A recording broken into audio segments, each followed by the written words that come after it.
Nobody ever explains this, and they should. There's a difference between the account you hold investments in and the investments themselves. Two completely different things that get confused constantly. One thing before we jump in, I'm Blake Wiswell, and what you're seeing is an AI avatar of me. Beyond the Ticker runs on real expertise delivered in a modern way. Now let's get into it. The account is the container. The investment is what goes inside it. When you buy a share of Apple, an S&P 500 ETF, or a US Treasury bond, those are investments. They're the actual assets that carry value, generate returns, and carry risk. A brokerage account, a Roth IRA, a 401k, those are not investments. They're the containers that hold your investments and determine how those investments are taxed. The Apple share does not change depending on where you hold it.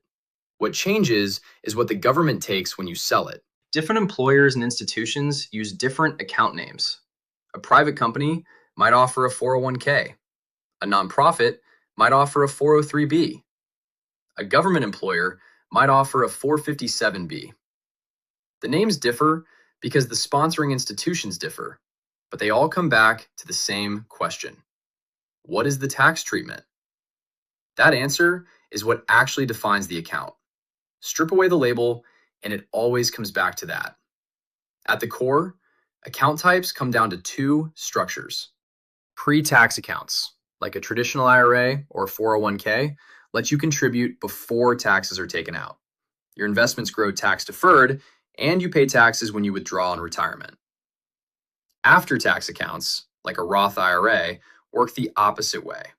You contribute money that has already been taxed.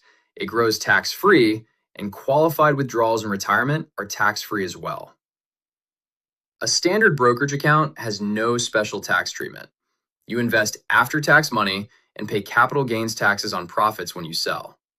Same Apple share, same ETF, same treasury bond, completely different tax outcomes depending on the container.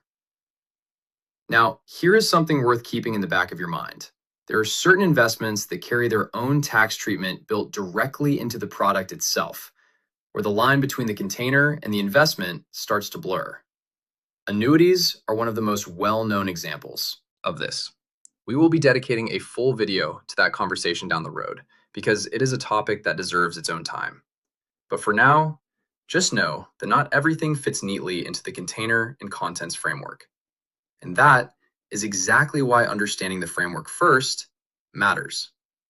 Container first, content second.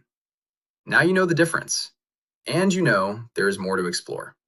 Knowledge is the one investment that never loses value, and that is exactly what Beyond the Ticker is built on.